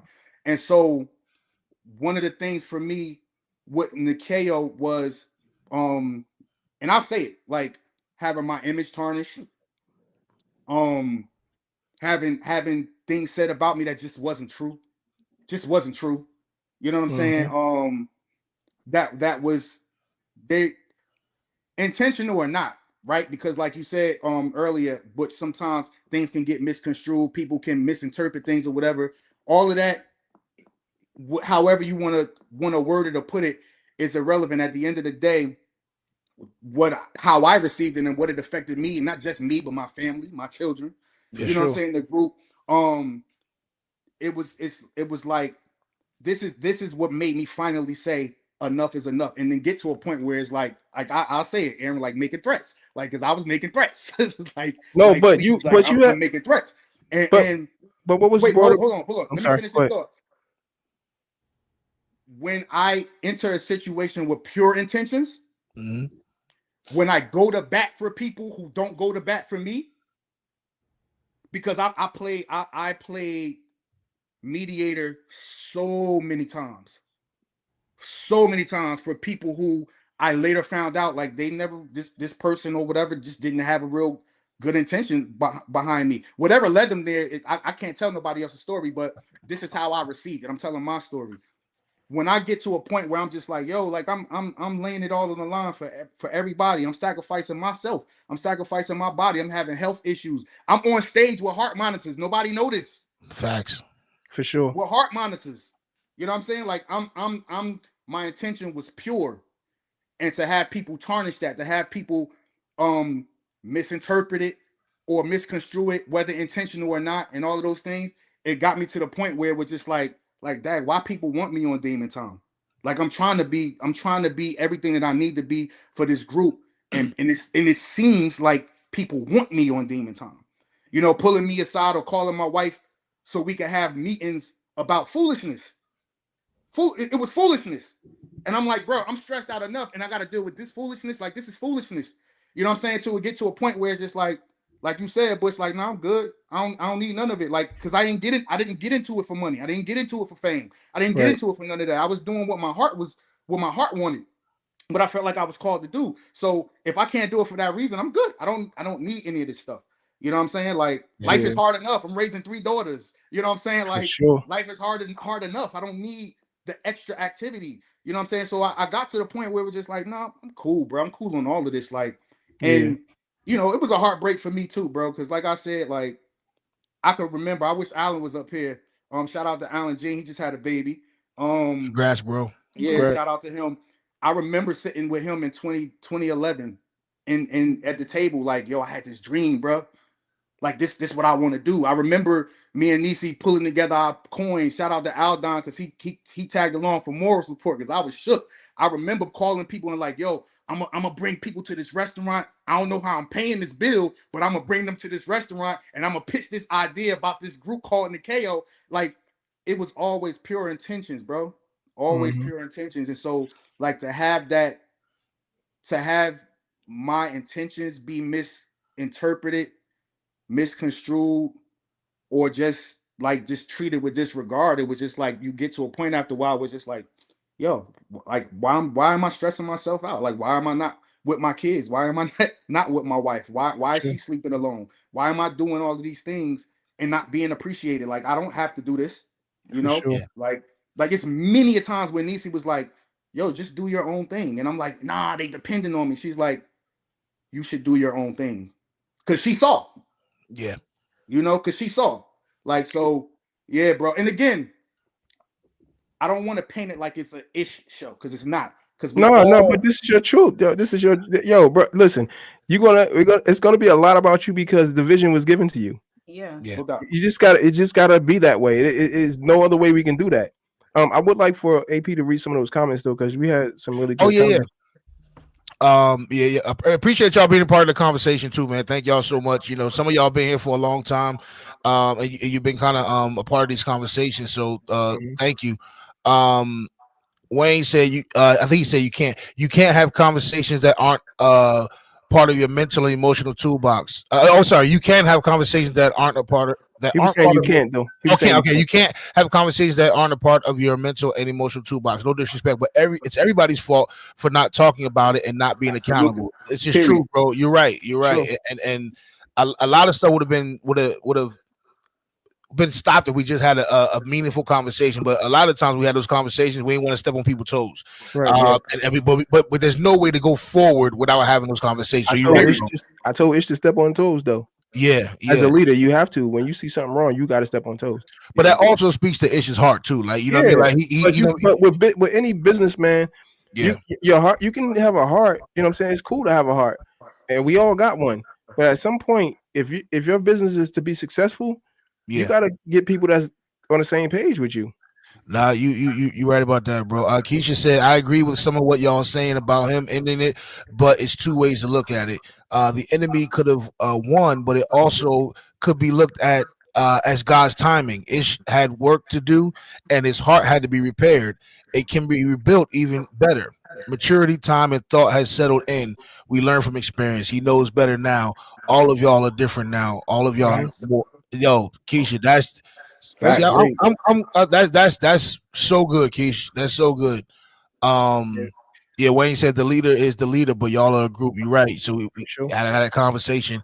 Block said you guys were and still a part of the inspiration to do music, and it really broke my heart when y'all stopped because you guys inspired me. But I'm so glad that y'all having these conversations because this is what we need to see as artists and people of God. And I feel like y'all ministry was attacked because y'all are necessary for what we need now in this day and age. Appreciate you, Block, man. And I agree.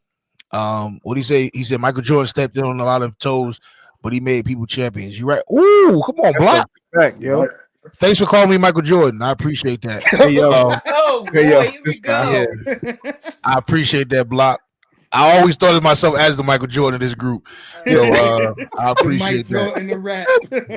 I appreciate that, man. Hey, this guy's right on my experience, bro. If I'm Mike, who's Tiny? Tiny Steve Kerr. She's Steve Kerr. BJ Armstrong. Bill Cartwright. Bruh. Yo, no, but I was really messed up, man, behind that breakup, man. But I got to one really good thing that came out of it. Bush cussed us out a couple times.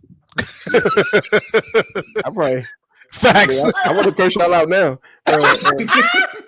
But one good thing that came out of it is I built a really strong relationship with Ish.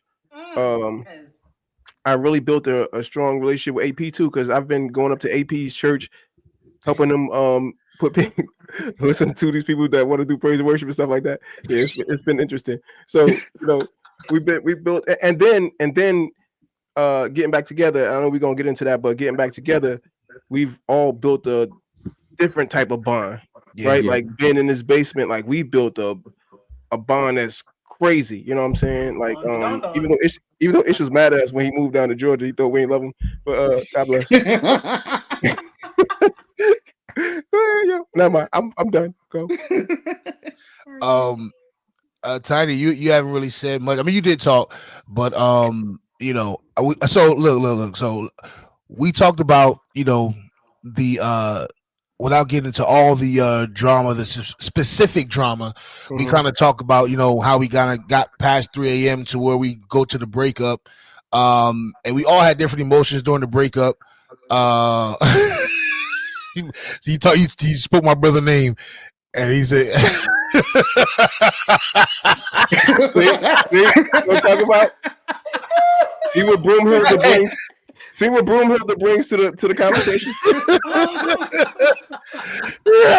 Yeah, you spoke about earlier, dog.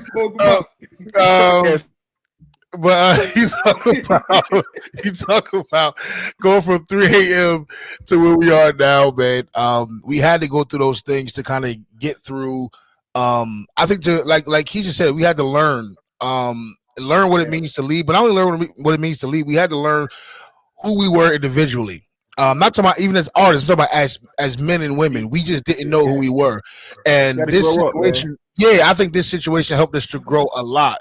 And so when we do, fast forward and we've been on here almost 2 hours, but when we fast forward to where we are now, we talked about how we started and all this other stuff, but now we go into this therapy season. And literally, y'all are watching us right now in this therapy session. These are real life therapy sessions. We still give each other therapy. Hey, we not sugarcoating none of this stuff. We telling y'all exactly how we've been feeling, what went down, and exactly exactly what transpired because we had to get to this area of therapy. And so this new album that we have coming out in January is called Therapy, and we address a lot of the stuff that we've been talking about. We talk about triggers, the thing that trigger us. We talk about what are some of the other names on the heartbreak relationships. Yeah, heartbreak relationships. We talk about guilt trip. Let me comment right here because I want the anticipation for the album to be understood. Like the album, though it's titled Therapy and it is about these type of conversations, it wasn't just a lot of the issues and things that we were having as a group and individually wasn't just tied to Nikeo, right? Like I can speak for myself, like during those latter years of Nikeo and the separation of Nikeo, I had switched from a job that I had been working at for 12 years, almost 13 years. I could say now that I lost a lot of my identity working at that job. No fault of the job. I think to Keisha's point, what she said is so true and so key, and you only learn this by living, is that you have to go through these processes, right, in order to be who God is intending for you to be. So what looks like something that's tearing you down, sometimes it is tearing you down and rebuild you. So speaking for myself, like I had that transition. I transitioned with a lot of different people that I had in my life. The things that I went through as a result of Nikeo splitting up made me cut a lot of people off and distance myself from others. That part a lot. Too. And that left space for a lot of people that shouldn't have been in my life. There was a process of deconstructing myself, deconstructing my faith, things that I'm still going through, still building through, still re-establishing myself. Me and my brother Wayne, who's watching, have had tons of conversation about that because I think we both have been on similar paths when it comes to the deconstruction and rebuilding of our faith. But for me, those are things that I was going through in the span of those years, and so I just know it's the same for everybody else. You know, take Ed for example. When all of this stuff was going, Ed was a kid. She was singing background for us. Ed is a mother now. You know what I'm saying? Sure. So everybody's life has transitioned and changed, and it was necessary for us. Like this, bro. I promise you, like what we're doing right now, I ain't taking no junk, bro. Like I'm not like it's none of that, and that's not like being disrespectful or none of that or whatever. But if you out of pocket now, I'm calling you on the carpet in front of everybody. That's how it's supposed to be, bro. We gonna deal with it right then and there, and not in a disrespectful way. You know what I'm saying? But so that because it was so traumatizing to not have dealt with things. Facts. Yep. It messed up, like Butch said, like we were getting calls after we broke up to go headline shows, and it's like I'm like so done, like I'm done, like I don't care. They could offer us a 10 grand check, they could keep their check. My bill. Whoa. Like that's the space I was in. I'd have put some dreads on. But now I understand, you know what I'm saying? Like I had to go through my own processing, and that's not just for what we're doing musically, but that's just in life. I had to go through my own process, and there's another process coming, and there's gonna be another one after that. And it's to build us up, it's to make us who we're supposed to be, to accomplish the things that God has set in our palms to do. So that is what I'm learning from this process. Like we couldn't have this conversation 2 years ago. Nah, facts. It's true. We couldn't have this. We definitely couldn't have had this conversation 5 years ago. Like it would have led to fighting. Literally, it would have led to fighting. Because everybody's immature. Yeah. You know what I'm saying? So like now, like we're in a place where we're maturing. We can put emotions aside, deal with things for as we saw them individually, because your truth and my truth may be different, but it doesn't negate that they both are true. You know what I'm saying? Mm-hmm. And that we can have those conversations. And I can say this, but like wholeheartedly, like I miss being on stage with y'all. I miss being on stage with Akita. I miss, you know what I'm saying, riding in the van and Aaron being Aaron. You know what I'm saying? Like driving 6 or 7 hours up the highway. Like I miss that. You know what I'm saying? But it is a part of our story. It's not something that's ever going anywhere, bro. Like it's what made us. It's what we don't get this without that. We don't get therapy without that. Wayne said, "Man, y'all messed Ish up so bad, he stopped returning calls. Had to put an APB out, little boy." Man, that Joker left the city. He left the city and went to the sticks, bro. Joker left like he had warrants, man. He had to leave. He got up out of here. But yeah, man. I mean, this is true, man. And I'm glad we're actually at this space right now. Like we had the opportunity to kind of really self-reflect, man. And when we put this new album together, Therapy, we thought maybe let's do an old Nikeo album, let's put slaps on there and do all this other stuff.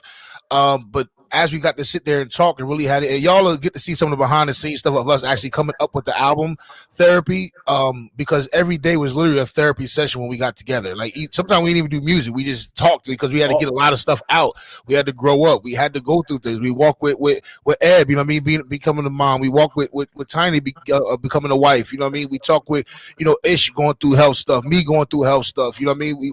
Butch, real talk, was the glue a lot of that stuff, man. You know, just having an open space at his house, but also being able to help us to navigate those conversations, man. Like, but also, big brother, yo, for real, he's been the glue, but also he's been there to not only hold us accountable, but not only to push us, but also to be like, let's talk through this stuff. We shed tears in that basement, man. Like just talking through how our upbringing has a hold on us, and how, you know, being hurt through this and fatherhood and stuff like that. We shed tears. I mean, all of us in the basement just crying, shed tears. Realizing that we all went through the same stuff. Like, all going through the same stuff. Our stories were so parallel. Like we were like, what? You went through that too? It was a different scenario, but it was all the same. You know what I'm saying? Yeah. Yeah. But it was a lot of tears down here, and y'all didn't tell him that I wrote most of the album. now you're lying. Now you just sitting here lying. You sound like AP. Hey, what? That's where I got it from. Yo, like father, like daughter, yo, y'all terrible. But look, we gonna do this, man. Look, we played this song the first the first time we got up here. But I think we should run Triggers back, man. What y'all think? I'm with it. Y'all with that? All right, look, real quick, y'all. We're gonna run the song Triggers. This is the first single off of the new album. And as we kind of talk through a lot of this stuff, we will get to more stuff on the album, play y'all some stuff. But really, we want to give y'all some of the past stuff to get to the present. But this is Triggers. When And do I make it a break it session, yo? I don't think we have one today. Hey, if y'all got new music out there, man, just throw it our way, bro. We want to make sure we got some making and breaking stuff for our own stuff. But if y'all got some new stuff out there, we want to support y'all too. Wayne, get back in the booth. Wayne, get back in the booth. And I know Block always got some stuff, but send us some stuff, man. Block working, yo. Yeah, I seen Block on live the other day with some joint he was working on. That joint was hitting.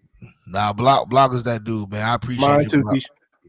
Yeah. So we're gonna play this song Triggers. Hey, unless y'all want to keep talking about some stuff, man, we can get ahead and end it, but let's end it with Triggers, man. What's y'all thoughts?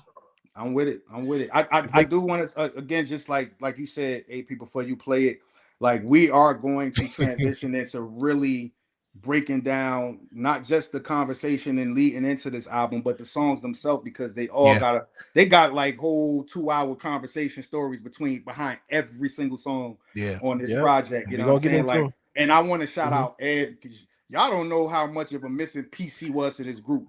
Look, y'all don't understand, bro. Y'all don't understand. Like, I'll say this, and then we'll play the song. When we came together to start really finding the identity for this project, I still was in a place where it was like hard to write because I still wasn't locked in. And Ed would be down there like, I got the hook. But Shell brought them beats too.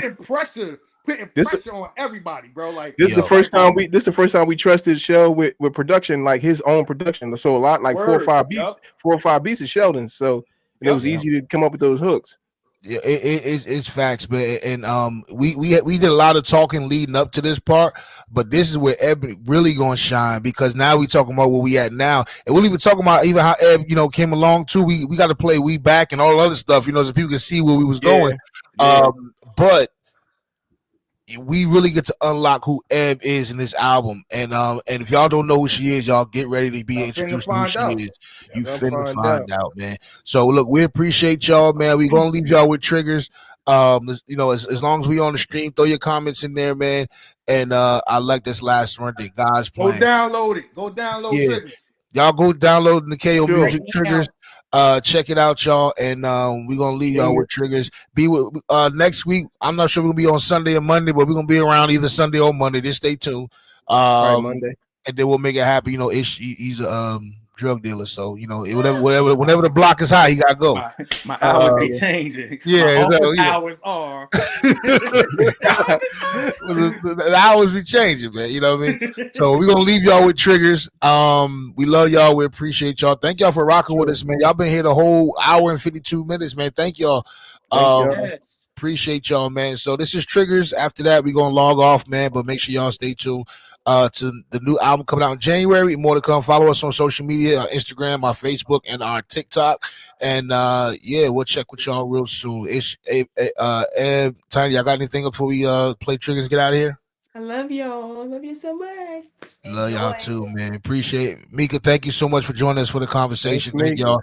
Hey, man, leave y'all comments as we play Triggers. Leave your comments. Let us know what y'all think of the new music. But again, this is our rawest, realest, most transparent album right here. And I'm talking as I'm trying to find a song. So y'all, that's why I'm gonna just keep going. This is our realest, most dopest, most make sure that we are.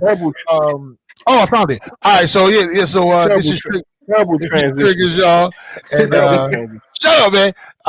Here go Triggers, y'all. We love y'all. Have a good night. Spazzing on the wrong people.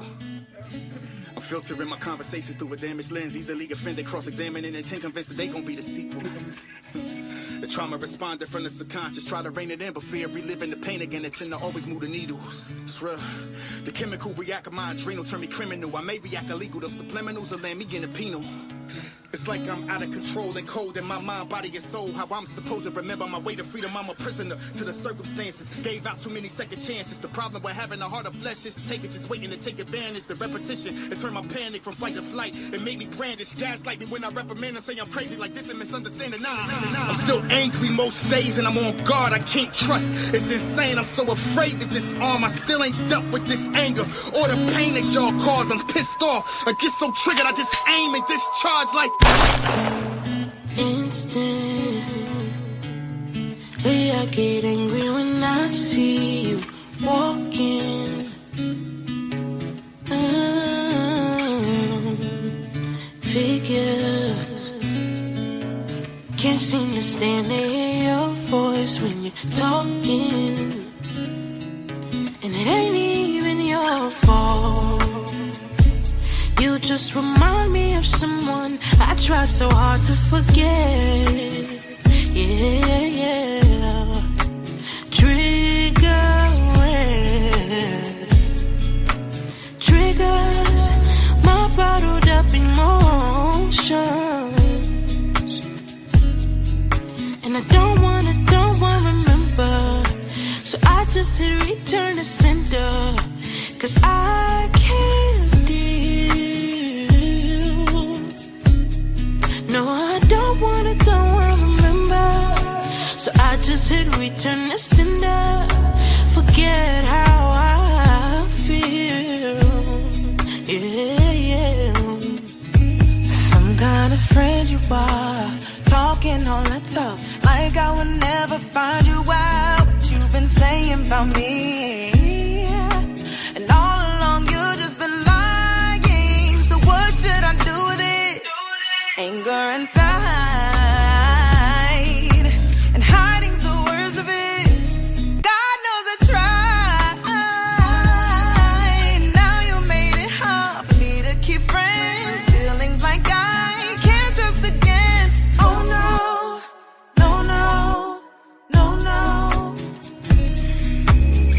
need sleep, can't breathe, trying to cope, wanna leave, anxiety, best of me. Try pills, try weed, insane, wanna change, a lot of hurt, some shame, a lot of dirt, through the fame, it triggers my pain, damn. Whether Benedict or a Brutus, check the Judases to call themselves your fam. I tried to cope and found the rope was death for me. Respectfully, I just don't understand how I could be so loyal. Built up a skyscraper just to bring it down to the soil. You don't even care about me. You don't even think about me. How affect my family? Yeah, I'd rather see you in the streets. I hope you. So let's go again, man. Yeah, one more time. All right.